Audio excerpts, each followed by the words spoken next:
is episode 5 of the Hoopfolio podcast.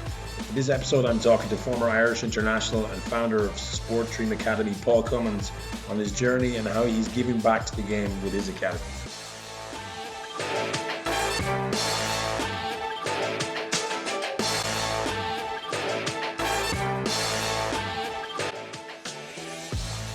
How are you doing, Paul?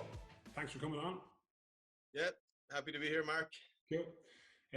Right, I'm just going to lob straight back into have like a list of things here that we're going to just chat about, but I'm just going to lob straight back into when we first played. I don't remember this, but you played for Newbridge back in the day, right?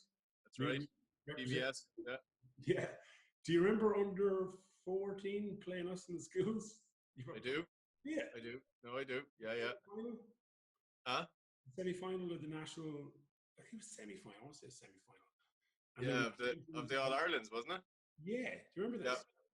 This is just a memory I had that I thought we'd start off with, because I just thought the first time I kind of encountered you, or maybe it was before that in the basketball camp down in Waterford. Dungarvan. Dungarvan. Yeah. Myself and Ian used to hang around there. And myself and a guy called Patrick O'Connor used to go down. Yeah. And we used to be looking at, because you guys were the best two players at the time. And then we ended up going, who are we playing in the semi-final of Ireland? Oh, it's Newbridge, Paul Cummins and Eno Boyle, two of the best players in the country. And we were just like, this isn't going to go well. I'm pretty sure we're going to lose this game. And we did. And you guys had quite a bit of support, I remember. You had quite a good support at the time. That was our gym had it's known as the ice rink. There was remember the barriers all around the gym? And they would all be banging on the barriers. And every time they scored, it was quite intimidating. Yeah, it was good. Home crowd there in Newbridge. Yeah. Who I didn't ask you this, I never asked you this before, but who got you started? Like, was there a coach in Newbridge that kind of, or was this, was there anyone there that kind of fostered all the basketball that came out of there? Because, I don't know that many other players that came out of there, but certainly you two guys were a good generation. Yeah, no, for me, there was a teacher actually in not secondary school, but primary school.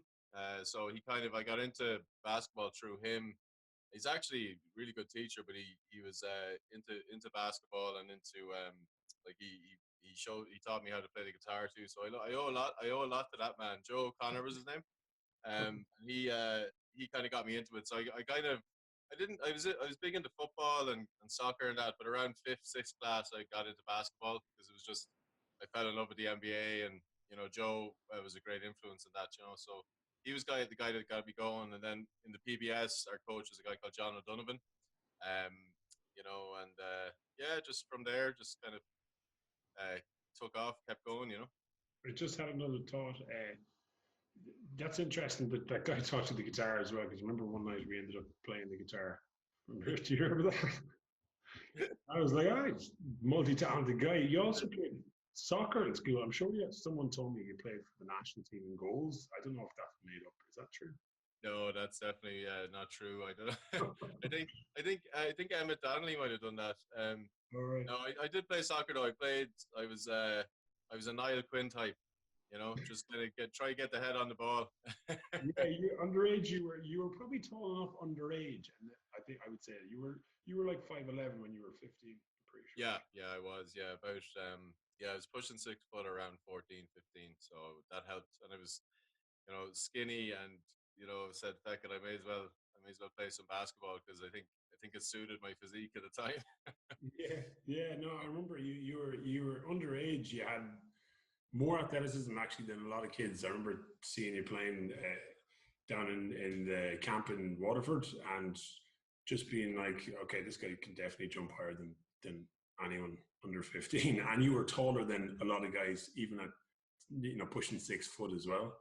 You're a bit of a nightmare to deal with generally on the court. Hey, likewise, I remember getting a few nice post moves and elbows from you before you finished over me. So we had some good battles for sure. Yeah. No, that was. I don't remember how that game went under 14, but you guys definitely won. Okay, so that's kind of like, so Newbridge then. How did it go from? I'm assuming you then made the national team under 15, and then Where did you go from there to get yourself over to the States? That was the next kind of transition, big step up, right? Yeah, that's right. Yeah, so yeah, I made the under 15s Irish team, and then that led to under 16s Irish team and all the rest. And I actually started playing with them at the time. It was Denny Notre Dame. So I was playing at 15. I played with the Super League team, which was an amazing experience. Notre Dame. And that was huge for me because like I used to just go and get my ass absolutely kicked and training every day, and it was fairly intense, but I think that did a lot for my game. And then when I was 16, I won kind of junior player of the year, and I had a good kind of international kind of campaign. And at the time, do you remember Bill Dooley? No, I probably not aware. Was he part of the coaching staff for the underage national team? So at the time he was basically running basketball Ireland, and he was the head coach of the senior men's team. So he used to coach at University of Richmond. He's coaching now over in the States. Really good guy. But he basically saw me play and he approached me saying that look, he had a friend that coached in Raleigh, North Carolina, a high school team called Ravenscroft, and he basically approached me and said, listen, I think you do really well in this, with this team, and would you be interested in going over? So I was obviously over the moon. That's what I was working towards, and Right. it was a big decision. A lot of people were like, "You're crazy! You don't go before doing your leaving," and that whole thing. But my parents were very much supportive, and to be honest, at that stage, I'd say a pack of wild horses wouldn't have kept me from going. So It's a big deal when you're a parent. Like, I mean, some parents may, not necessarily support that decision. So it's quite good that you had that support network there that was going to say, just go and do it. Because like some people might say, well, your academics come first. You can do whatever you want at university. But the fact that they let you go over there gave you then that opportunity to move up and keep playing basketball at a good level. Exactly, Mark. Yeah, and I think, like, in fairness, we definitely did our research, and it was a good school. It was very much an academic school as well. So grades and academics were really important. And I think, like, if you talk to my folks now, more than anything, they were saying at the time their thought process was, I think that I'd kind of do well outside of basketball over there. So if worst came to worst, if I got hurt or it didn't work out for me, I'd still enjoy the experience and be able to handle it. And I think that's important. Not a lot of personality comes into it, but also, like, is it a good opportunity? Because, like, I wouldn't have gone to a place where I thought the academics were poor, there wasn't a good setup, there wasn't a good support network. But they all seem to be in place, and I trusted Bill very much. He's a good, really good guy. He knows basketball very well, and it was a good friend of him that was the head coach. So yeah, I think it lined up nicely, in fairness. So yeah, it was fun. Cool. So what was I mean, stepping up the basketball wise, because you're like, I kind of said this to Jason, you're kind of maybe a big fish in a smaller pond, and then Jason made the point that when you go over to somewhere like America, where the sport's so prevalent and the level is generally accepted to be higher, you're coming in and you don't have a reputation, and yeah, you might be seen as a player that you might get a little bit of like, okay, he's on the national team for Ireland, but they might say like, oh, maybe Ireland isn't strongest basketball country. So did you how were you kind of received, and did you feel like, he said he came into a prep school where nobody really cared who he was. Was it a similar experience, or was it like more, how did you find that, which, being a small fish in a big pond then, or did you kind of thrive in that environment? Yeah, no, it's a good question. I definitely was a big shock for me. I mean, Ireland at the time, my game was very, very one-dimensional. Like, all I did was go to the basket, basically. And, like, you did that pretty well, in fairness, though. Yeah, no, it worked well for me here, but I tried to do it when I got over there, and it didn't work so well. But that was one thing for sure. I realized, like, the level of athleticism was so much higher, and the intensity from a defensive point of view. So I learned quickly, I think, like, that I had to develop other parts of my game. So I very much, as soon as I got there, I started working on developing an outside shot, and because I knew quickly, like, just the level of athleticism is incredible. in terms of fitting in with the team, I have to say they were really, because I went to high school, like I think Jay went to prep, and high school was probably a little more, what's the word? It was a little easier to fit in, I think, and they were a good team, but they were very happy to have me on board to kind of help them win, right? So, really good guys. Like I have to say, I really did land in a great spot, and I adapted quite well. And it was probably two of the best years of my life. Actually, I absolutely loved it. The weather was beautiful. Like Raleigh is a wonderful little city. Where's that located? I'm just trying to think. So Ravenscroft, you say Ravenscroft. Where's Raleigh? Ravenscroft. Yeah. What state is that again? It's in Raleigh, North Carolina. North Carolina. Okay. Yeah. Yeah. Okay. Okay. Cool. Two of the best years of your life. That's quite a statement. I mean. Yeah. Well, it really was. I mean, I suppose they're all.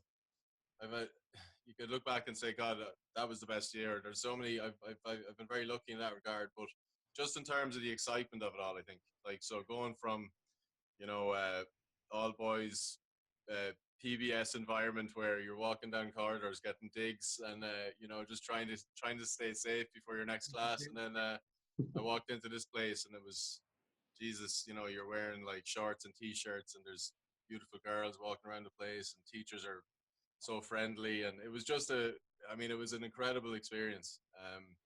And the basketball too, Mark, was unreal. I mean, we trained pretty much every day.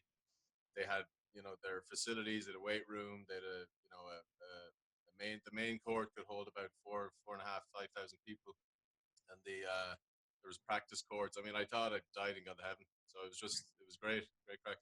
That's interesting. Okay, I never asked you that before, but it's not one you tend to ask people about, because you're like, obviously it was obviously amazing, but you don't actually ask people, how was it, what did you like about it? But yeah, it's interesting to hear that.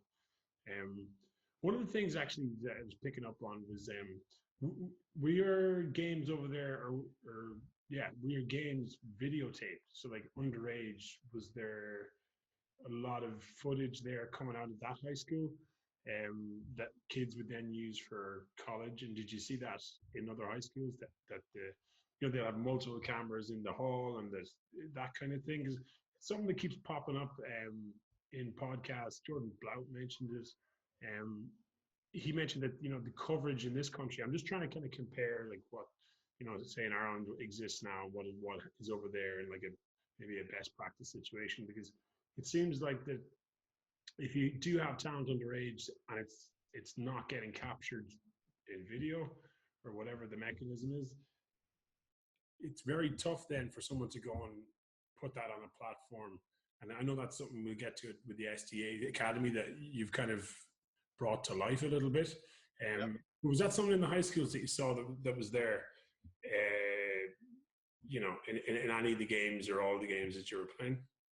Yeah, they so the high school would have basically videotaped every game, and it was mainly for videotape sessions. So we would have that even in high school. Now it wouldn't be anything to the level of intensity like I would have done with, let's say, in college or even prep school, but we get our games recorded, and we would, like, if we were in our conference, if we played a team 2 or 3 times, we'd obviously sit down before we play them again and watch their defensive setup, how we matched up against them, all of that stuff.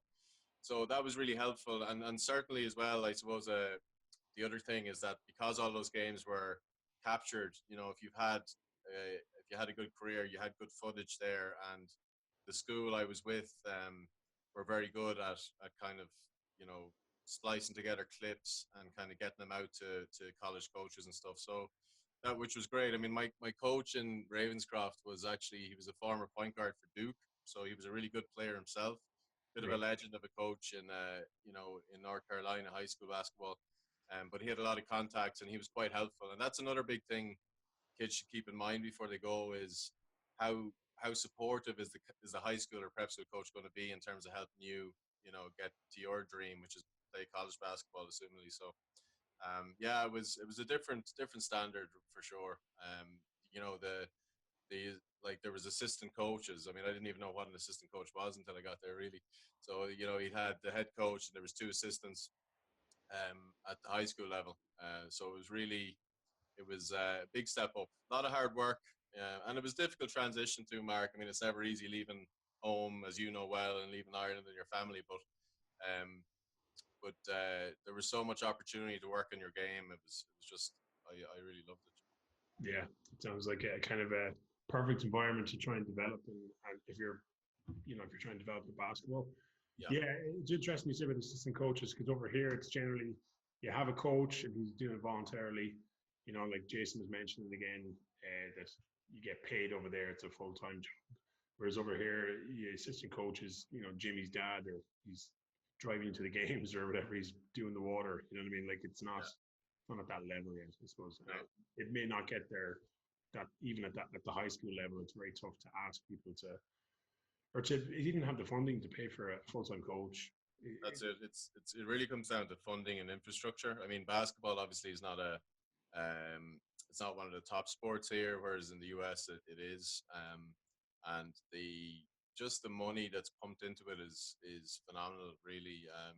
I think it does come down to that, but also it comes down to structure. I think like taking a bigger picture view and looking at how can you know how can we here in Ireland, for example, develop coaches at an earlier stage so that they're at a higher level and put in the right structures in terms of the fundamentals. And but certainly I think until, and we're on track, but until I think basketball becomes a bigger sport here in this country, it'll be very hard just to squeeze out more funding to put those things in place. But look, hopefully, I think it's growing. I think the love of the game is growing, which is a good sign. So Yeah. It seems to be. Sometimes it's hard to know because I was in the UK and they have the same situation where they're trying to grow the game. It's like a chicken and egg situation because you need people, the viewership to come in and people to watch the game and want to watch the game in order to get the corporate sponsorship that you need and the injection of funds. And if you don't have people watching, then people are not willing to sponsor you. And in order to do that, you kind of need to have some success maybe at the international level. But GB has struggled to like get medals in the Olympics and qualify for like major European tournaments and do well. So you're kind of, it's very difficult. You almost have to look at the grassroots level and then take the next generation and then try and build up, which is what Basketball Ireland seems to have done the last 10 years. That's certainly, I've not been here as well, but that seems to be the way they're going, which seems to be the right approach. no, definitely they've absolutely, like the academy structure they set up is really good. I'm involved in the Leinster. I kind of run the Leinster Academy, and it's really good. I mean, I think the plan is to try and get to younger kids in terms of their development.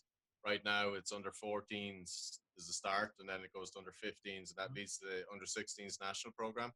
But it's a great idea because what it is essentially is that there's a structure and a development pathway that remains consistent throughout the four provinces, and there's about 15 to 20 sessions, and it's really focused on fundamentals: ball handling, shooting, passing, trying to think about the decisions kids make on the floor.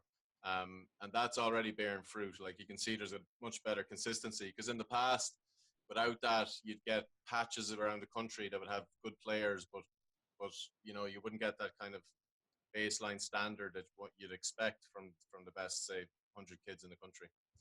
So no, I think Basketball Ireland's push on the grassroots side of things is coming on, and I think hopefully over time they'll start younger because really, you'd want to get kids into academies kind of around 8, 9. I was to just really going to pick up on that actually. I was going to say, is U14 actually young enough? You almost think, well, you could have a U12 team, you could maybe even have a U team.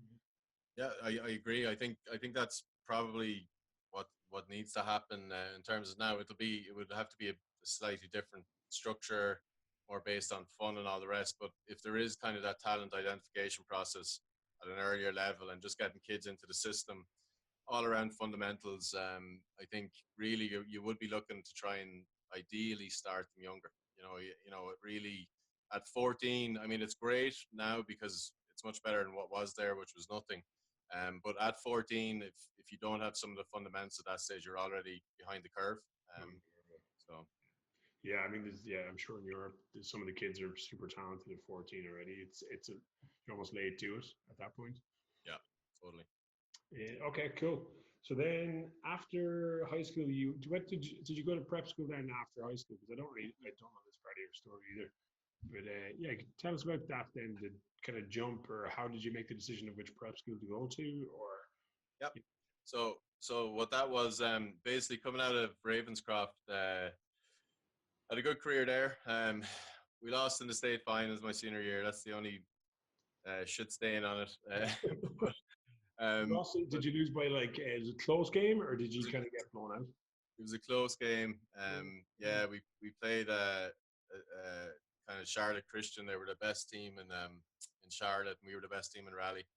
And in fairness, they were stacked. Like they had a couple of guys that ended up, well, one guy that ended up playing in the NBA, and but it was a close game. We lost by I think 4 in the end.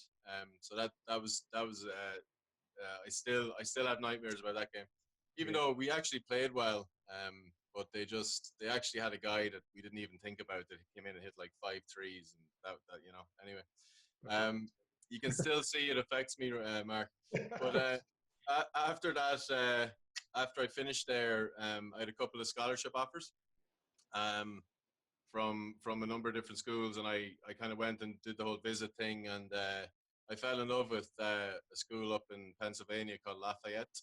Like absolutely, they just ticked all the boxes for me. So I committed to them, but part of the deal was that they basically had a shooting guard that going into that year was probably their best player, and they wanted me to wait another year before coming in, because it made more sense for their planning. So they asked, would I go to a feeder prep school for them, and obviously they it was covered by a scholarship. So I wasn't delighted about the idea because I kind of wanted to go straight to college, but I wanted to go to Lafayette so much more so than the other offers I had. I said I'd do it, and I ended up going to South Kent, which was at the time we were actually number one in the country in terms of prep schools, which was pretty Wow. cool.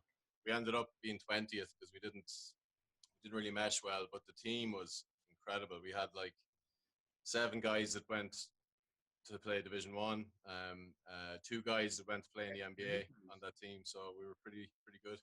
You had guys coming off the bench that went Division One. Yep, yep, yep. It's ridiculous. Okay, wow. Any guys that you would have heard of, or no, probably? Yeah. So I don't know if you heard of Darrell Wright. Yeah, Terrell Wright. I'm sure Yeah, he's in the NBA, no?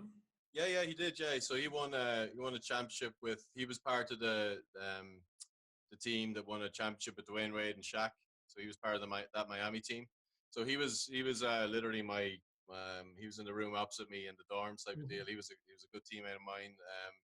Fantastic player, 6'7", extreme athlete, could shoot. He could just kind of do it all. But he went straight from South Kent as a 17-year-old to the NBA. He got drafted I think went number 18 in the draft that year. That's unbelievable. Yeah, awesome. And then our point guard was a guy called Jack McClinton, and he had a phenomenal career at University of Miami. He had a brief stint in the NBA as well. He was with the Spurs for a while. So yeah, we had really really good players. The practices were fun, as you can imagine. I loved it. I mean, it was every day you're kind of working against some of the best players in the country, and you're getting better. It's great. Yeah, and that's where you really make your jump, right? Because Yep. Yep. you see that level and you go, okay.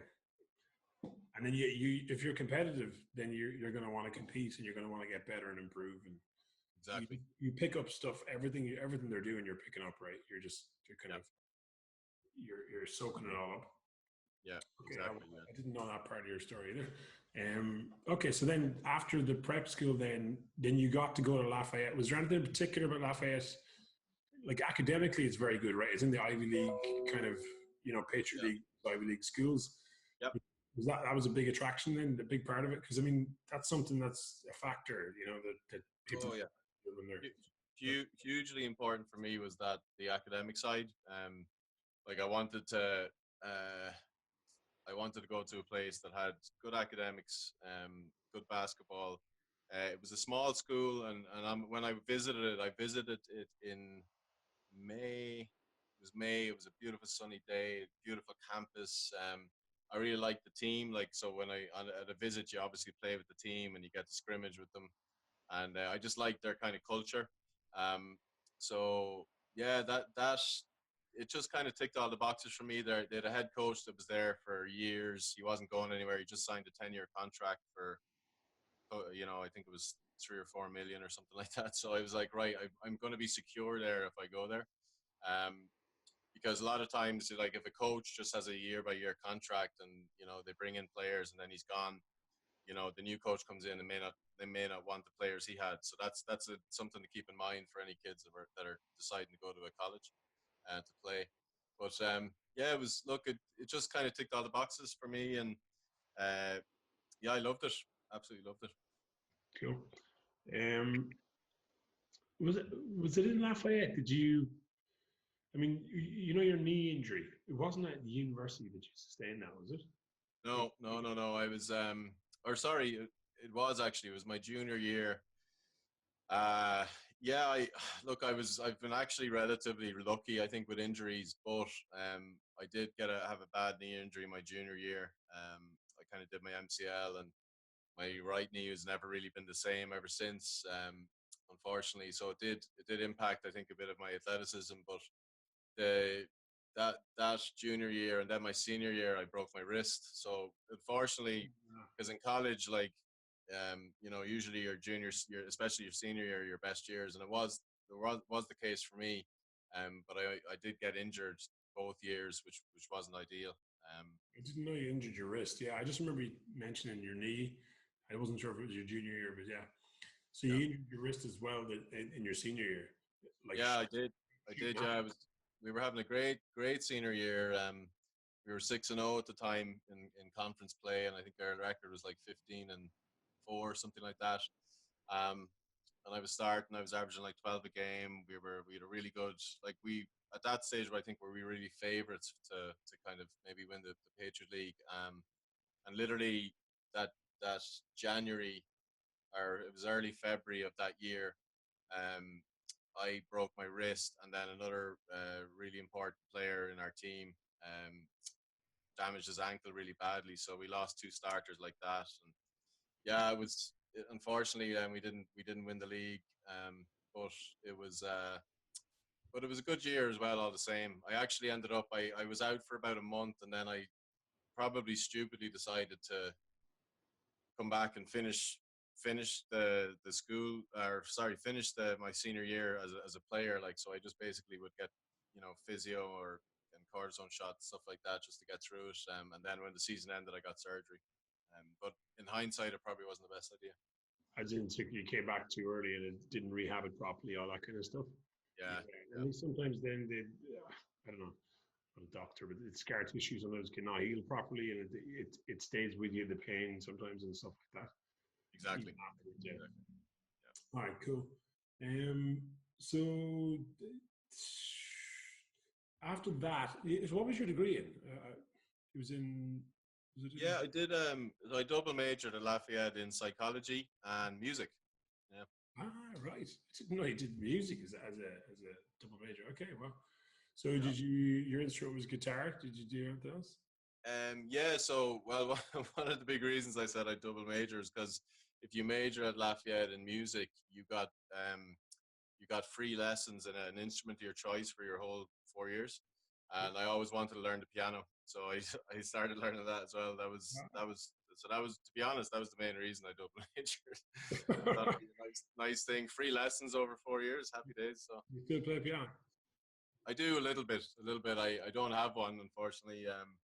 I still can tinkle a few things out, but not like I used to, unfortunately. Right. Yeah. If you don't keep it up, you can't use it or lose it.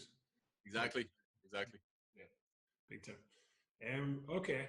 So after Lafayette, then did you immediately come back to Ireland? I can't remember. Did you kind of, at that point, did you have any aspirations to like try and keep playing or play professionally? Because I remember reading something, and you were thinking about it. You were like, no, I might consider going back to Europe if the opportunity arises.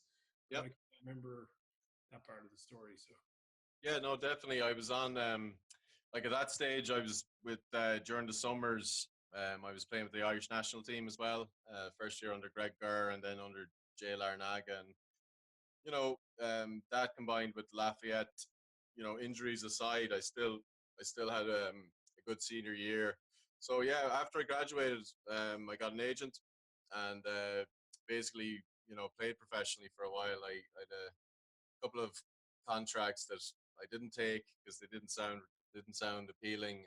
But I ended up doing a stint in Geneva, and then I went and I signed with a team in Edinburgh, which you'd be familiar with from your time in Scotland. It was the Edinburgh Kings. Yeah.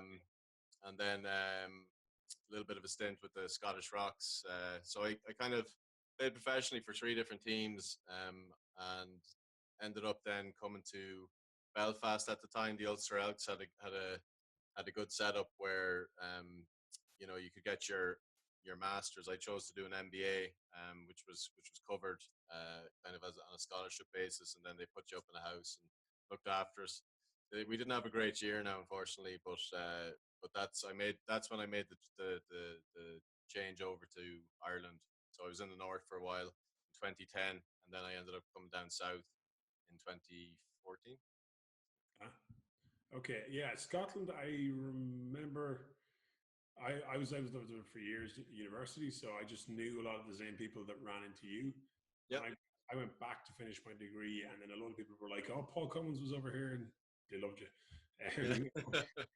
Gareth Lodge, do you remember Gareth Lodge? Yeah. Garrett Lodge was one of my favorite point guards to play with. He just Great. if I had an inch, he'd find me. He was great. He was a real pass first type of guy. And we had a great team that year. We did the double. I don't think we lost the game actually. So really enjoyed playing with him. We had big Simon Flockhart. You probably know him. He was our big center. Yeah. Yeah, no, we had a good squad. Good squad. It was a lot of fun. Well, yeah, you definitely gained some notoriety over there, because when I went over there, was it Danny Costello? Was he the coach? Yeah, Danny was the coach. Yeah, lovely man. Yeah, so I ended up going to there's a Scottish University Select thing that they do, and Danny was the coach of that, and you must have made some great impression on him, because he was treating me like a king off the back of the fact that you were so like you so much. He was like we were playing. I think we were playing England universities the next like the day before we went out for the tournament. He was pulling out whiskey at the table, and I was just like, "Danny, we got a game tomorrow," and he goes, "Oh, I'll be fine. You're Irish. Don't worry about that." There you go. Pops whiskey on the table, and I was just like, "Was Paul drinking with you when he was here? What's going on?" He's a part of the Whiskey Society, he told me. So he's just started pulling out whiskey, which I obviously drank whiskey. So I was like, I had a sip just to be nice, but I was like, we got to play games tomorrow, so I don't really want to drink. I love that story, because Danny, he was part of this Whiskey Society. I mean, if you go to Edinburgh, it's inevitable you're going to get into Scotch. I didn't like whiskey at all, but I've got a couple of bottles of Scotch down there now, and I blame Danny for that one. But yeah, no, that's like, if we'd win a big game, we'd all kind of go to the Whiskey Society with Danny, and we'd be sampling we'd be sampling different Scotch, and he's a real character, and it was a great year. It was a good year for me too. I won Import Player of the Year, and it was kind of it was a fun year. It was a really fun year. Like, good level of basketball, I would say. Similar to the Super League in terms of the competition, but it was a nice place to kind of, I suppose, have fun, especially after college and a few other professional stints I had. It was nice to kind of, when you're on a good team like that and you're winning, it was a good year, really good year. Yeah. A lot of good friendships made as well there. Yeah, no, you definitely. Someone told me you had a couple of 55-point big number of games over there. I'm sure. Is that made up as well? Maybe people just make up stories about you, Paul. Yeah, no. I did have one game. Yeah, I had 55. It's just one of those games where the ball was going in. Yeah. Well, it doesn't always happen, unfortunately. Yeah, I mean, you had the record, like 3-point wise, like you ended up becoming a shooter, really. Like, even though it was interesting, because I always remember you underage, like you said, being a guy who was just very aggressive to go to the basket, and you're athletic underage, and that was kind of your game. And then you came back, and I was like, where's all the athleticism? All the kind of go to the basket. Not that you couldn't still do it, but like you really were kind of a catch and shoot. Like became your thing. You ended up, I'm sure I read that again, I could have this wrong, but like you read that you had ended up with the record for 3-pointers percentage, or was it 3 points made overall, the volume wise? I can't remember. Yeah, I think in the year I was in Edinburgh, I think I set a record for most threes made. And at Lafayette, I was at the time fifth in school history in most threes. I'm sure I'm probably 10th now or something. I'm not sure, but that was yeah. Do you know what, Mark? It was really I had to work on my shot because I would be undersized as a two guard, 6'3". I'm an undersized guard over there, and even playing professionally, that's a undersized guard. So going to the basket just really wasn't an option. I mean, it kind of like I changed my game to really try and be like a gap and kick type of guy, but also then just reading screens, just coming off screens and trying to get a foot just so I could get a shot off. And I think that's what I worked on, probably to the detriment of other parts of my game. But I think Lafayette, the style of basketball they played, was all about. It was a system, all about movement, screens, coming off screens, reading the defense. And for me, Fran O'Hanlon, who was the coach, really wanted me to be a 3-point specialist. So that's where I focused my attention. And that's my game definitely changed for sure. Yeah, no, I don't. One thing that just because it was such a dramatic change for me to see that from you. But I mean, don't get me wrong, the 3-point shooting is fantastic. So like, it's not a bad place to place your energy in terms of basketball. But it was interesting that you were underage. You were such a different player to what you ended up becoming. But that's what can happen. I probably the style of basketball in Lafayette probably shaped that. Totally. Yeah. And I got blocked too many times going to the basket in America, so I was like, right, I'm sick of this. Yeah, that's what happens. Yeah, it happened to me as well. You go to a higher level, guys just are able to read what you're doing, and you get blocked a few times, and you get sat down on the bench, and you're like, okay, I'm not doing that again. Just the level of athleticism and the length, just if you get past the first player, you go, hit him in a move, you go baseline or something like that. Suddenly you've got, a 6'7" really athletic guy that's kind of meeting you at the rim. You don't see that in Ireland typically, and that was a big kind of shock for me. And I realized too, I think, and again, for kids that are trying to kind of make it in the US or expand their game, you always have to work on your weaknesses, but there's a point in time where you have to kind of decide what you do really, really well. And that's your kind of unique selling point, right? That's what you bring to the table. And for me, it was shooting. Interesting.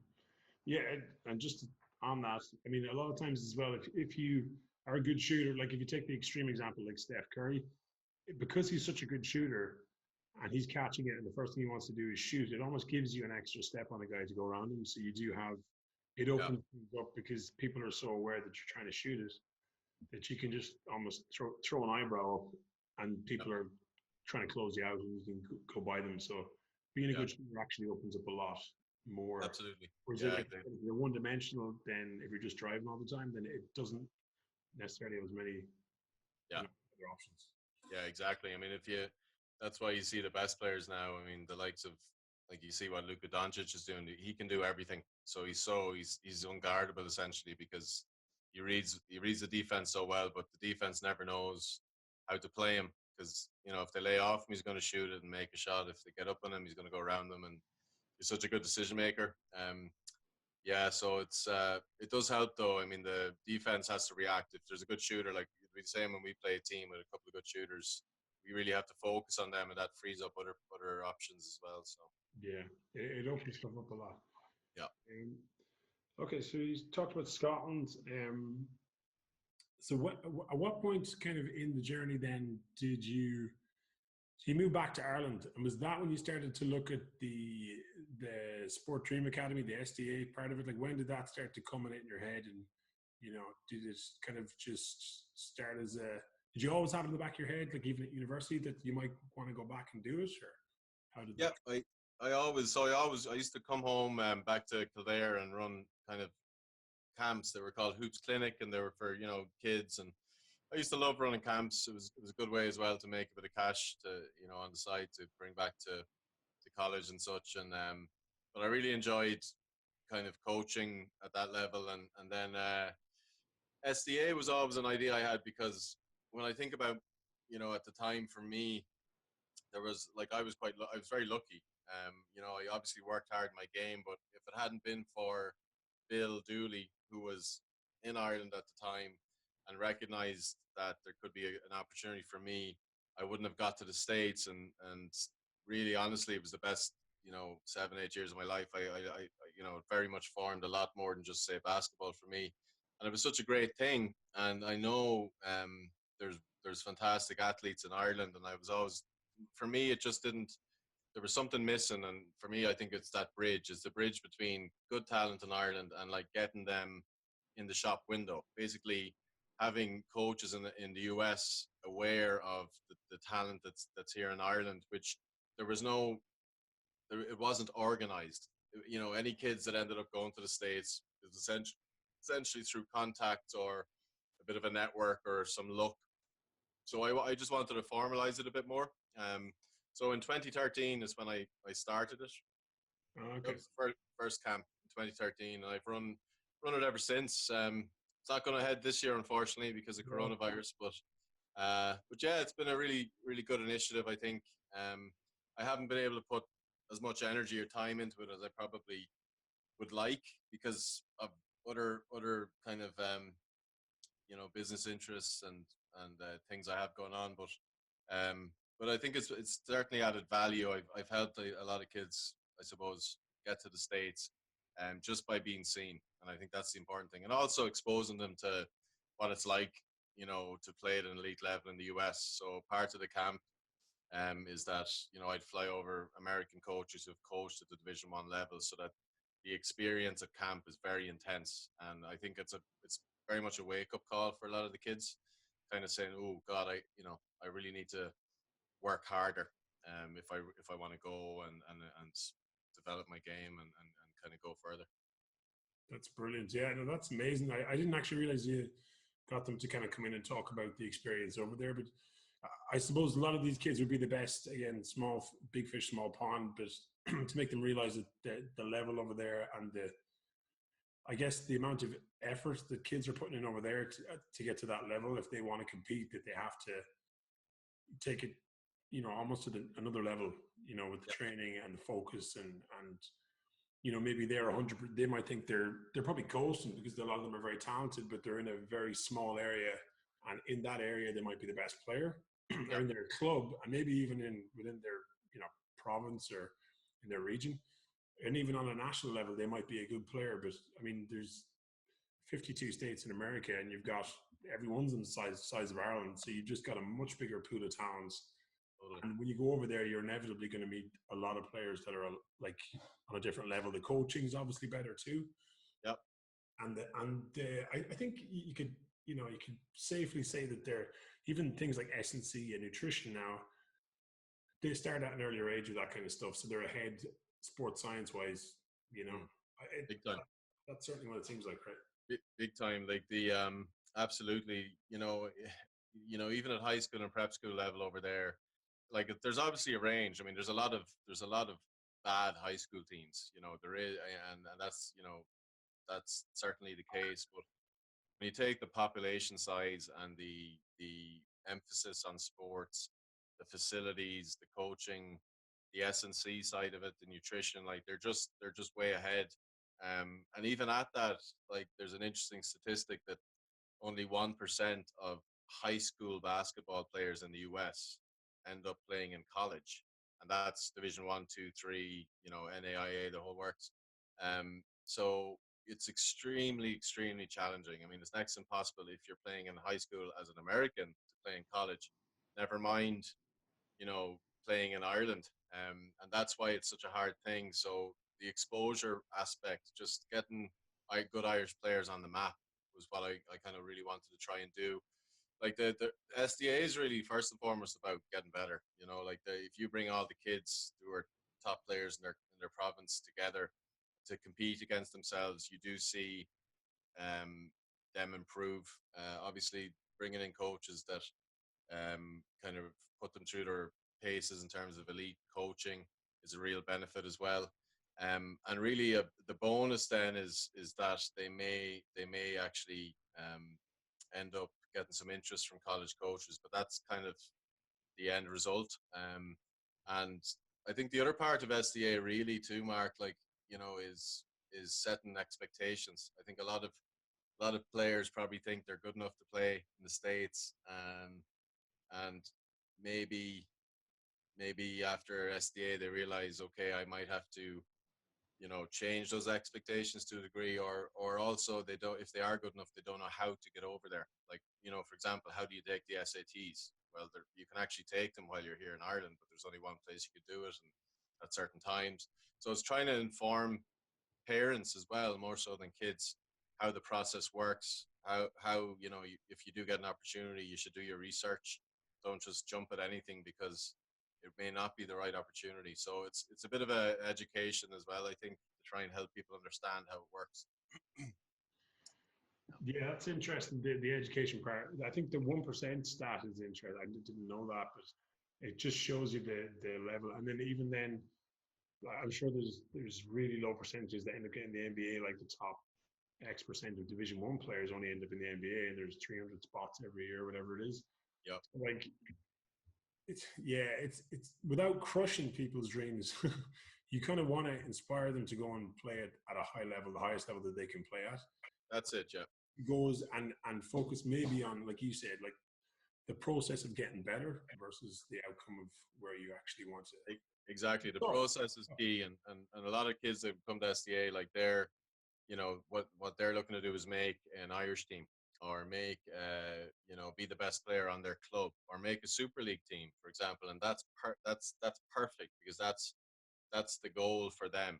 There's been a few kids that's come through SDA where their ceiling is higher, and they've ended up getting opportunities, like the likes of John Carroll, Sean Flood, Jordan Blount. There's been others that you know um, that end up you know with an opportunity in the States, but even at that, it's always a small percentage.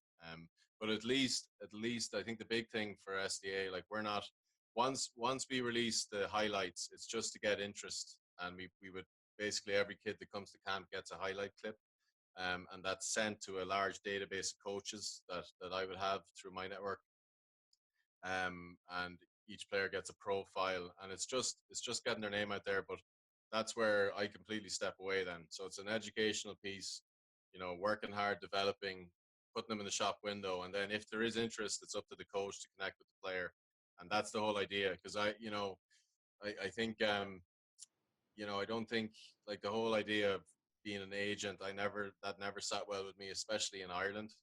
Like, if it's Lithuania or Spain, maybe, but I think here it's just about getting the guys in the shop window, so at least coaches are aware of them, and making sure that the kids and their parents are informed as to whether it's a good decision or not, and how the process works. That's really what it's about. I only run the camp once a year. I'd love to do more, but again, it's just a timing thing, really, for me. Yeah, and it's also, like, I mean, realistically, it's a one-man effort. And that's why I like, personally, I thought it was so impressive that you did it, because I think there is a gap there. You're right, and at least it's an opportunity for, as you say, to have a shop window there versus, as you said, I'm sure Jason said that he had a janitor in his school who Yeah. ended up getting into contact, and like, it's happenstance. It's a bit of luck, and a bit of talent, obviously, as well. But I mean, it just right place, right time versus, at least the way you've gone about it adds a little bit less luck and a little bit more, just get the video in front of some people to see it, and then after that, Yeah. if something comes of it, then perfect. But if not, at least you've got their videotape, and they're able to pursue it themselves, or Exactly. get in the shop window. Exactly, yeah, because if coaches do like a clip, that a clip, like, highlights are really just to whet someone's appetite, and then if they're interested, they'll connect directly with the parents and the player and say, look, can I get a full game? They'll always want to see full games, and then it's all the the first question, if it's a good school, is what are your academics like? You know, because that's such an important aspect of this as well. That's a big thing we tried to drive home. Like the coaching staff at SD are great. Like we've had Big J, obviously, Puff, Paul Kelleher, Matt Hall, and then I'd have the Americans who come in who've all kind of been Division I level coaches. So they really push the academic side of it too, and that's important. I think a lot of youngsters probably think, right, all I need to do is work on my game, but that, if you don't have your grades up to scratch, you're not going to play. So that's an important message too, is that to work on the academics. Plus, basketball is a short-lived passion, really. There's a lot of life after basketball, and I think making sure that kids get good degrees and in areas of interest for them is important. Yeah, I would totally agree with that. Like, as I always say, the shelf life of an athlete might be to 30, 35, and then you have a long life after that. And if you don't have a plan B or something like with a bit of longevity there, then you're gonna find yourself going back down the ladder, starting from scratch at something else. You need to have some kind of something else on the side, whether it's a degree or some work experience on the side, that you're making sure that when you do finish up, unless you want to become a basketball coach, that you're realistic about where that's going to leave you. If you go back to Ireland and be a coach in Ireland, you're not, like, the money isn't there for you to get paid as a full-time coach for most people. Yeah. So where does it leave you? So you need to think longer term, but basketball can be used almost as a vehicle. Yeah. If you're in your undergrad, or if you're doing a postgraduate even, you can do those things as well. It's definitely, you can do both, right? You can do the basketball and you can do the academics. And then I think realistically for a lot of people, as long as you have academics behind you, as long as you've got a degree behind you, that you can then go on and use that as a stepping stone to go on and have a career in something else as well. Yep. As well as basketball. And there's a lot of opportunities there for kids to do that. I mean, that was always my goal. I obviously wanted to be a pro, and I enjoyed my time, but for me, it was always trying to, if possible, instead of getting paid a bit extra, if I could get a master's as part of the deal, that would be the way I kind of went. Like, that was the deal at Edinburgh Kings. I did my master's there. Same with Ulster Elks, and I think that you said it perfectly. Basketball can be a wonderful vehicle to set you up for lots of things in life, and I think it's a good option. And there's lots of opportunities. Like Irish colleges have really stepped up their game. Like, they offer scholarships for good basketball players and in different colleges in here, and I know the UK is the same. And there's a lot of good opportunities, not just in the States, but actually locally and in the UK for kids as well, if they want to pursue basketball and academics. So for sure, the UK and it's, I wouldn't discount that, because you can play at a good level there. There's the BBL and the national basketball.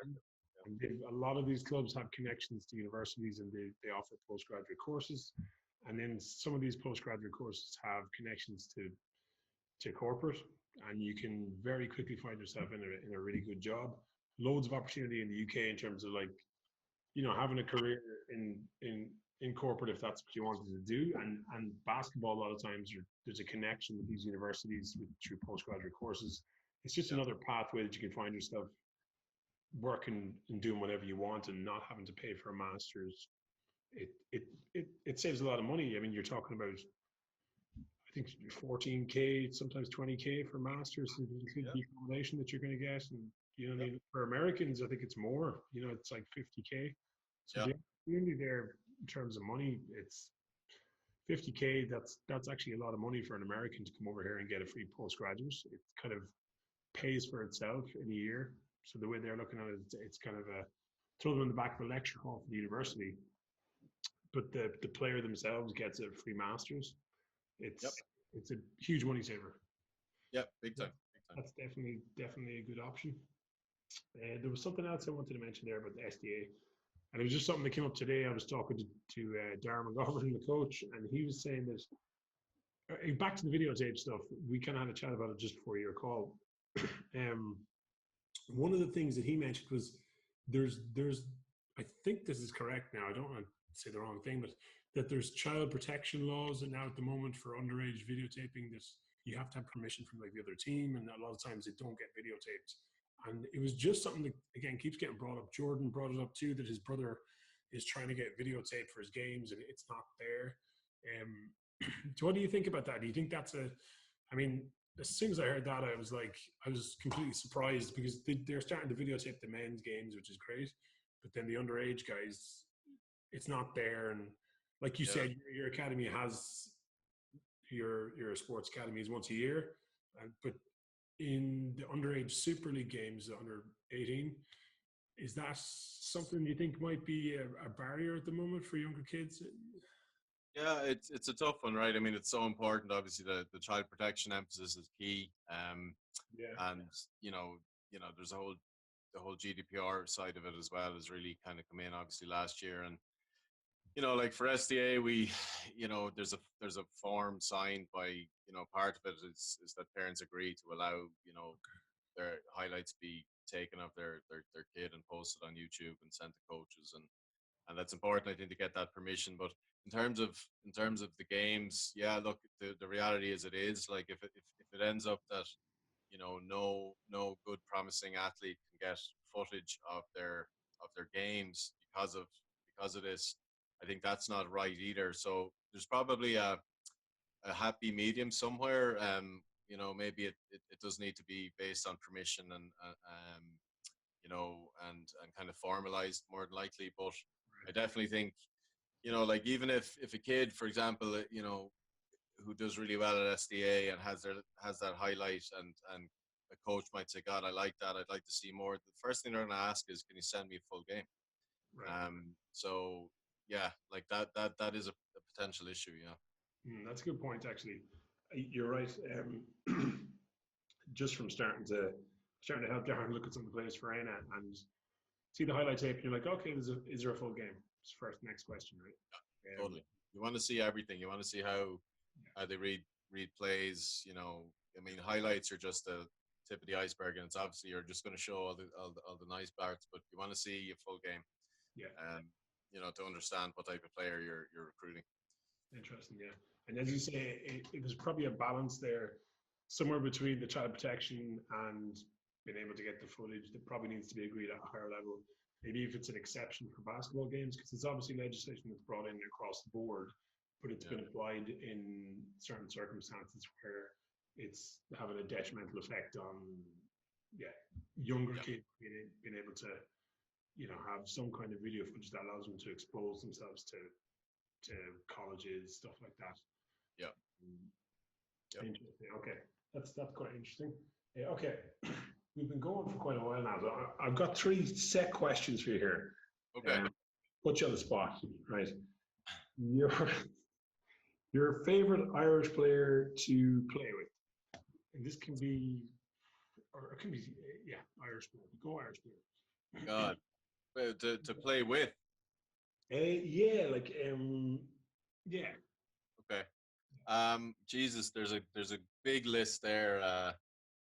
I love playing with Big Jason Colleen because he can set a very good screen. Pick and roll action there. God, Jay, I love playing with Connor Grace. Mick Bree was a fantastic point guard. Really enjoyed playing with him with the Irish team. But if I had to pick one, I'd have to pick Eno Boyle because we've played for so long together and we've won a lot together, and I think we challenged each other in trainings and things like that. We helped each other get better.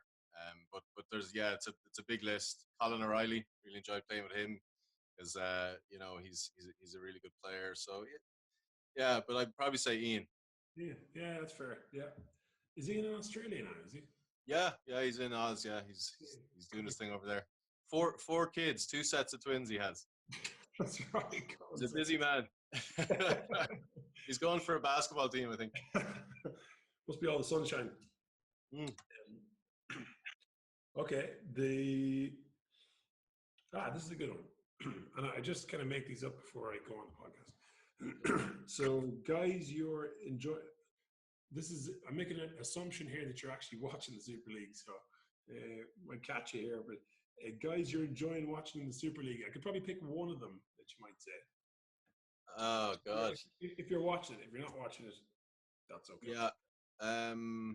I saw a few games this year, not as many as I'd like to. Jesus. I enjoyed watching. Now I haven't seen him much at all, but just briefly, I saw some things. I enjoyed watching CJ Fulton play, just because he's so young and he's got a really good head and shoulders. Again, I haven't seen a lot now of CJ, but the little bit I saw, I enjoyed. I love watching. I saw a few Temple Oak games, and I enjoyed watching them play. Obviously, I really like. I still like watching Steve James D everybody up as hard as he can. Who else? I won't say anything about that. Yeah. I'm probably going to say it, or maybe he won't. He seems to he's very good at getting in the lane, help side, coming across and just standing there. But sometimes he runs over and he run not every time, but he's still moving and he's running and he runs into people and just kind of stands there. But the rest don't seem to call that. And sometimes he's there on time.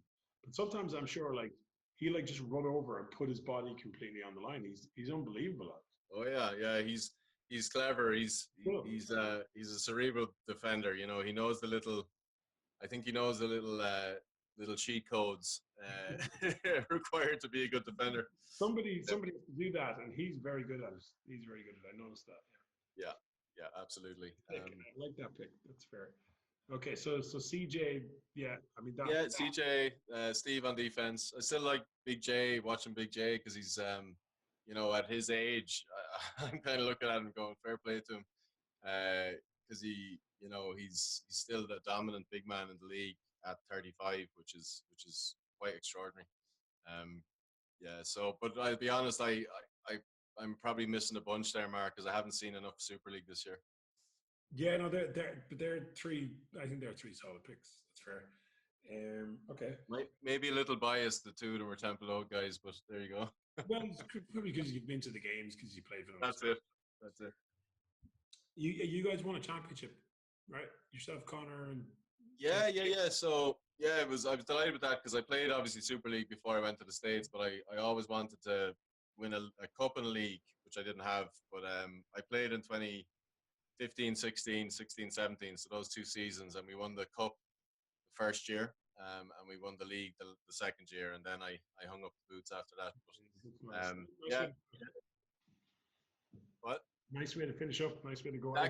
Exactly. Go out in a high. That's what I was trying to do. Yeah, that's brilliant. I like that. Yeah, I was trying to do that last year. It didn't work out. Jason and other plans. Yeah, it was a good game though. I thought you guys came back at the end. It was a great finish. Yeah, you had a great game, by the way. Played very well. Well, first quarter. So this is probably the last one. I don't know what you think. Have we grown the game? Have we grown the sport here in Ireland? It's hard. Yeah. I think we have. I think the initiatives that I'm seeing, Basketball Iron take, especially around the academy, I really think that's going to pay dividends into the future. And hopefully over time, they can get sponsorship and grow it and go at lower levels, in terms of starting, academies up for younger kids to form the right habits and fundamentals. So I think it's on a good trajectory. One thing that I'd love to see is better coaching. I've always had a bit of a pet peeve about the Irish mentality around basketball. It's very parochial. It's all about winning at a very early age. So it's your parish might have a rivalry with another parish, and if you've got one kid that can run in right-hand layups all day, the game plan is to give that kid the ball and let him run right-hand layups in all day. But that's actually not benefiting anybody. And I do think that's a reflection of coaching. I think at younger levels, it has to be less about that kind of parochial rivalry and much more about the teaching of the game, the concepts, the fundamentals. So I'd love to see a grassroots coaching program kind of instituted. And now I know there's basketball and have the different levels and all the rest of it, but really kind of focusing on that would benefit, I think, younger kids immensely. So That's interesting that you said about the guy who can run in the right hand left. It just reminds me of when I played younger at an underage, but I guess the coaching wasn't at the level it is now. The internet maybe wasn't there, so the kind of exposure to the level, to the types of coaching you can get maybe now on the internet. I mean, you can be in any corner of the world and you can pick up some of the best coaching in the world from other areas. yep. You know, it's kind of all there now that you can go reach out. So maybe, you know, the next level of coaching. But again, you're relying on the coach to be proactive. Whereas if you put in structure, it's easier to kind of cascade down the information and to formalize this stuff more than just relying on maybe the coach will do it, maybe the coach won't. Yeah. It's interesting the parochial nature of things with the rivalries and you kind of there's less emphasis on individual development of kids and the basic skills and the fundamentals. And yeah, I can see that. That's an interesting one. That's probably another chat that we can have another point. Yeah, that's an interesting topic. The fundamentals are key. I mean, that's the big thing. Like I'd see it with my my own academy here and SDA as well, and the Leinster Academy. But you get some really talented players, but they've kind of got a default way of playing. They and that's normal. You're always going to default to what works at school level. But when you have more experience on you, you know that won't work for that kid as soon as you put them against. If they make the under-16s Irish team, they're playing Sweden or one of those countries. It's not going to work because there could be a 6'5" two-guard guarding them, and there's no way they can get the shot off or whatever it might be.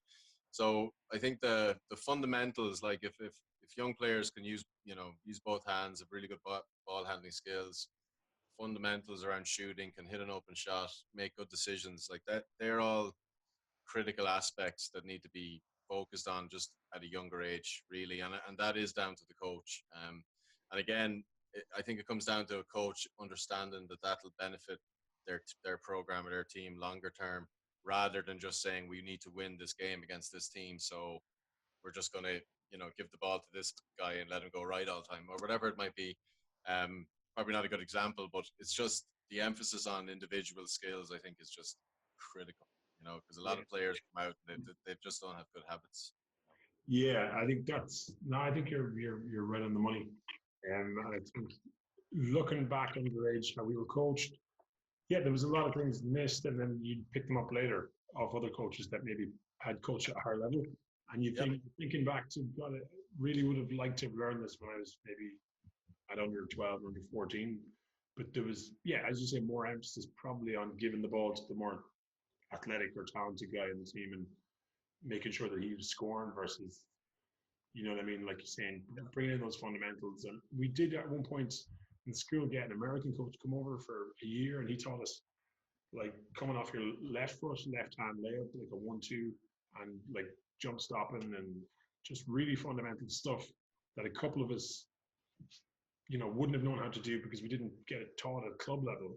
And it really helped because all of a sudden you could take off your left and he made you practice your left hand, whereas previous to that, everything was right hand, and you wouldn't have questioned it because you didn't know it existed. So until you know it's there, and a coach tells you how to do it and how it can benefit, the education isn't there, and you're kind of oblivious to the fact that you're at a much lesser advantage than, let's say, play in another country at a higher level, and they've been coached really well in the fundamentals, and you start to see the whole team is fundamentally better at basketball than you are. They just beat you with fundamentals.